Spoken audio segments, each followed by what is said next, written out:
আসসালামু আলাইকুম রহমতুল্লাহ বারকাতু। দুবাই একটা ফ্লাইটে, ইমারাতের একটা ফ্লাইটে গতকালকে একটা ঘটনা ঘটেছে।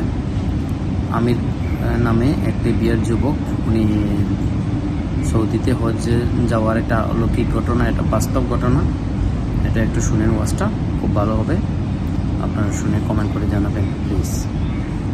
দেখেন, আমেরের জীবনে অনেক বড় স্বপ্ন ছিল, সে হজ করতে যাবে, সে কাবাগর তাওয়াফ করবে, এটা তার স্বপ্ন ছিল। এবং গত পরশুদিনই তার হজের ফ্লাইট ছিল। সে যখন এয়ারপোর্টে আসলো, পাসপোর্টে নিরাপত্তাজনিত কিছু সমস্যার কারণে তাকে একটু দাঁড় করিয়ে রাখা হলো। সমস্যার সমাধান যখন হলো, তাকে যখন ছেড়ে দেওয়া হলো, তখন আসলে অনেক দেরি হয়ে গেছে। কারণ আমেরের সাথে অন্যান্য যে হজ যাত্রী, তারা এতক্ষণে বিমানে উঠে গেছে এবং বিমানের দরজা ভিতর থেকে বন্ধ করে দেওয়া হয়েছে। তখন সেই এয়ারপোর্টের অফিসাররা সেই পাইলটের সাথে কথা বললো, পাইলটের সাথে যোগাযোগ করলো, পাইলটকে বলল যে দেখেন, একজন হজ যাত্রী নিরাপত্তাজনিত কিছু সমস্যার কারণে বিমানে উঠতে একটু দেরি হয়ে গেছে, তাকে একটু বিমানে উঠিয়ে নেন, সে বিমানে উঠতে পারে নাই।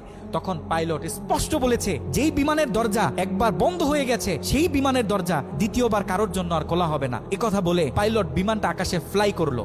সেই অফিসাররা তখন আমেরকে বুঝাইতেছে, দেখো বিমান তো চলে গেছে, তুমি আর যেতে পারবে না, তুমি বাড়িতে চলে যাও, নেক্সট টাইমে তুমি হজে যাওয়ার জন্য ট্রাই করো। তখন সে আমাদের মুসলিম ভাই, সে হজ যাত্রী, সে কি বলেছে জানেন? সে বলেছে, আমি আমার রবের উপর পরিপূর্ণ তাকওয়া রাখলাম, আমি আমার রবের উপর পরিপূর্ণ আস্থা রাখলাম, আমি হজ করেই বাড়িতে ফিরবো, হজ না করে আমি বাড়িতে ফিরবো না।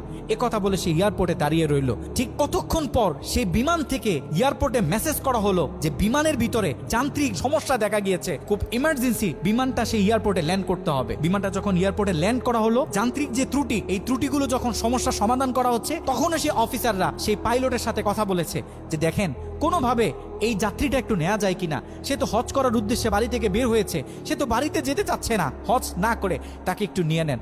তখনও সে পাইলট বলেছে যে না, এই বিমান একবার দরজা বন্ধ হয়েছে, সৌদিতে যাওয়ার আগে এই বিমানের দরজা দ্বিতীয়বার কারোর জন্য আর খোলা হবে না। কথা বলে সে পাইলট আবারও বিমানটা আকাশে ফ্লাই করালো। তখনও সে অফিসাররা আমেরকে গিয়ে বোঝাচ্ছে, দেখেন মনে কষ্ট পাইয়েন না, এরকম মাঝে মাঝে হয়, আপনি বাড়িতে চলে যান, যেহেতু হজের নিয়ত করেছেন, আপনার একিনটা যেহেতু সলিড, আপনি যেহেতু একেবারে সহি নিয়ত করেছেন, অবশ্যই আল্লাহ পাক আপনাকে হজ করতে দিবে। আমের তখনও বলতেছে, আমার রবের উপর আমার পূর্ণ আস্থা আছে, আমি তো আমার রবকে চিনি, সে আমাকে হতাশ করবে না, সে আমার মনের আশা রাখবে, আমি হজ করেই বাড়িতে ফিরবো।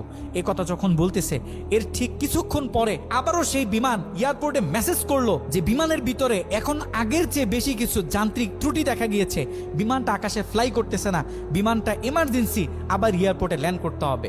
বিমানটা যখন এয়ারপোর্টে ল্যান্ড করলো, তখন সে পাইলট নিজে বিমান থেকে নেমে সে অফিসারদেরকে বলতেছে, সেই হজ যাত্রী কই, যাকে ছাড়া আমরা মক্কার উদ্দেশ্যে রওনা দিলাম, তাকে আমার হাতে তুলে দেন। আমি যতটুকু বুঝতেছি, তাকে ছাড়া এই বিমান যতবারই আমরা আকাশে ফ্লাই করব, মক্কার উদ্দেশ্যে রওনা হব, আমার মনে হয় না যে এই বিমান স্বাভাবিকভাবে মক্কাতে গিয়ে পৌঁছাবে। তখন সে পাইলট সে আমেরের হাত ধরে নিজে নিয়ে সে বিমানের ভিতরে বসিয়ে দিল।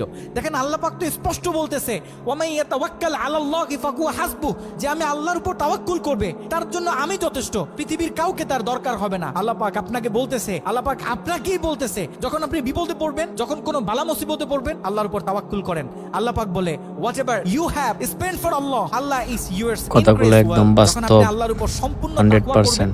যা কিছু হয়ে যাক, যত বড় বিপদ হোক, যখন আপনি আল্লাহর উপর তাওয়াক্কুল করবেন, তখন আল্লাহ পাকের পক্ষ থেকে আপনার উপর যে বারাকা, যে ব্লেসিং গুলো আছে, এগুলো তখন আল্লাহ পাক বাড়িয়ে দিবে। আল্লাহ পাক পবিত্র কোরআনুল কারিমে অন্য আরেকটা আয়াতে বলে, বান্দা জীবনে অনেক গুনাহ করছো, জীবনে অনেক বিপদ আসবে, অনেক বালা মুসিবত আসবে, খবরদার বিপদের শেষ প্রান্তে গিয়েও যখন দাঁড়াবে, লা তাকনাতু মির রাহমাতিল্লাহ, খবরদার কখনো তুমি আমার রহমত থেকে নৈরাশ হবে না।